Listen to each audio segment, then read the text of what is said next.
First name R-I-M-I and last name K-A-U-R, Canada, 44-year-old female, 5'8". Hemorrhoid, everyone, someone else in the family. Wife has had hemorrhoids since birth of our two kids. Yeah, poor thing. How about postpartum depression? Anything like that? Because when you start having hemorrhoids like that, you know you're having a connective tissue weakness. And it's like a herniation, right? And so when you have herniations like that, aneurysms, you can go on down that line, so you're going to end up with wrinkled skin and just prolapsing of tissue and things like that. You want to really start looking at pituitary. Her height doesn't suggest, 5'8" doesn't suggest pituitary, but that's an eyeball look. You know, look at that iris and see if she has pituitary. But the parathyroid would that be a place I would be wanting to look at. So I would do a parathyroid glandular, maybe one in the morning, one in the afternoon of a 50 milligram. At the same time, put her on a detox program, kidneys, make sure the kidneys are filtering, you know, because you want to clean interstitially. Because again, when you start seeing connective tissue loss, you see a couple of things. One, interstitial stagnation of the lymph system, which yanks calcium out of the connective tissue. And then if you have a parathyroid, you can't put it back. And if she's had hemorrhoids this long, her body hasn't been able to strengthen that connective tissue. I submit to you, parathyroid would be a place I would be going after. At the same time, I'm going to be looking at her ability to eliminate her acids. And getting that iris look, you'll be able to see if a pituitary is involved. You'll be able to see the rectal area. You'll be able to see the colon and the small bowel or small intestines and see what's going on interstitially there. So you could have some serious issues there. And that would be important because of getting a herniation in the rectal area and tumors. So these things you want to take a look at. Make sure she's filtering through the kidneys and stuff like that. But hemorrhoids are easy to fix. Just go get some Preparation H. No, but I'm just saying, you know, you're going to think of connective tissue and you want to think of parathyroid tissue when you're thinking of that.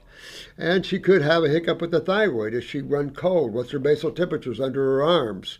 What's her fingernails look like? Are they brittle? Are they ridged? All these things lead you into, you know, parathyroid weaknesses. And to fix it, and postpartum especially, she had two babies. You know, if she had any depression at all from that, it's calcium problems, you know, and so that would be where I would go for sure. White oak bark is strong, stringent, helpful for hemorrhoids and stuff like that. But I don't know how much you want to get into enemas and things like that with her. I like to go internally and strengthen things internally. But you could do some short implants of some Hilal tea or something like that to clean and strengthen an area. Clean and strengthen are the two words for health. You clean and strengthen. That's why the body first goes into cleaning, then strengthening. That's why your body looks like crap sometimes when you start detoxifying.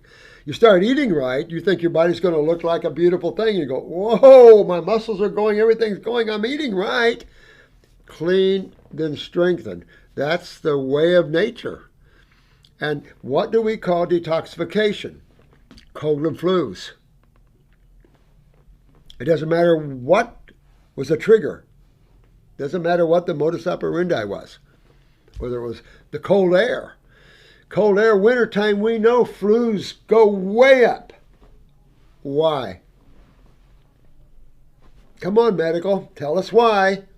Of course, a good medical doctor would be able to tell you why, because it's cold out. And if you're a milk drinker, a cheese eater, yogurts, you're going to have mucus. Both sinus, lungs, voice box, and all this other stuff. And guess what's body's going to start doing? Hydration leads to an anionic environment, which in an anionic environment is the opposite of cationic. In a cationic acidic environment, things coagulate, get hardened, and then are destroyed. In an anionic environment, things hydrate and become more liquid, flows better, blood flows better, lymph flows better. You get more fluidity in your muscles and in your joints instead of...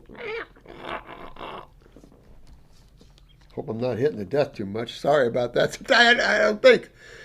Microphone, you got to go up on a boom. I apologize for that.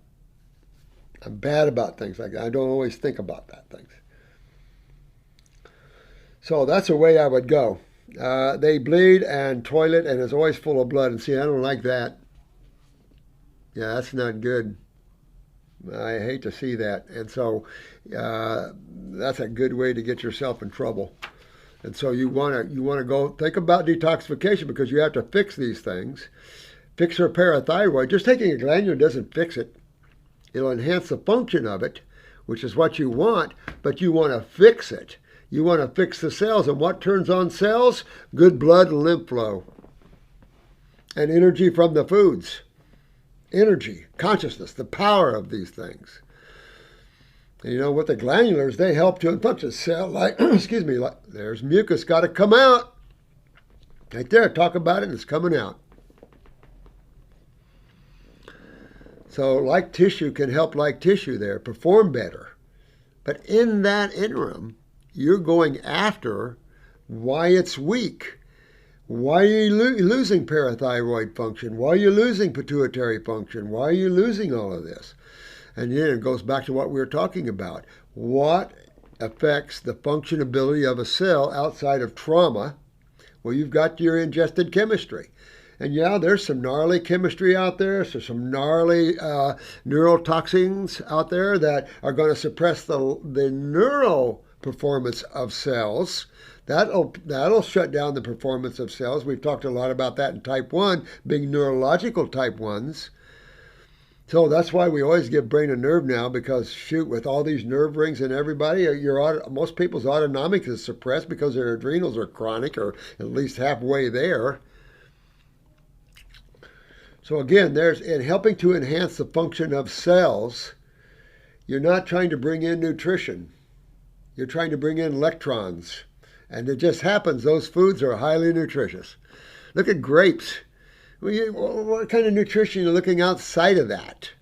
We've just been going through these biochemistry freaks and some of their thoughts because they don't have a lack of understanding of how the body works. I'm a biochemist. So I know their thinking.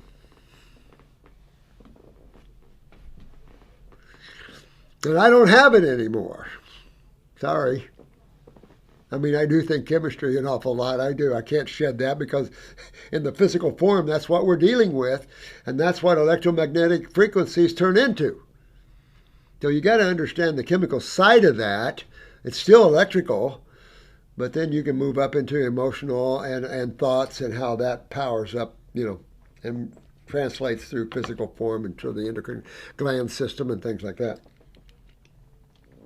Is there any natural way to get rid of them? Hell yeah. And you want to, let me tell you, and that just reaches in and grabs so many other things. And what I'm thinking of is this beautiful lady. I'm in the ER one night. And, I can't remember whether I was out on call and it was a code blue or I was in cardiopulmonary. But this lady was brought in, 50-some years old, out dancing with her husband. Beautiful lady. She popped aortic aneurysm. Well, we had 4 pints, I remember this, going in her, and we couldn't get her out of the ER to the OR. She died while I was holding her hand. I still remember that. Couldn't do anything for her. Whew. Sad. This is why I'm always trying to protect you guys. And you get cases like this, you don't want to avoid surgery. What are they going to do? Cut them out? How do they strengthen tissue? And you need to strengthen the connective tissue involved. And that's linked with parathyroid and good moving lymphatic system. Get rid of the stagnation interstitially and that does bring some thought of the rest of her gut being lymphatically compromised, which would lead you into malabsorption. And you just get into that whole host of problems. Then you could argue deficiencies maybe because you can't absorb squat. But you can't take what the body can't digest, absorb, utilize, and eliminate.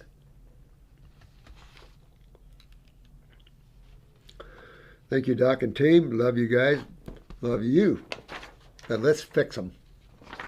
I like to fix things, you know, make it right. My grandfather I was raised by my grandfather, and that guy was as honest as you could get. I mean, there was no deviation. His handshake, you just signed a contract.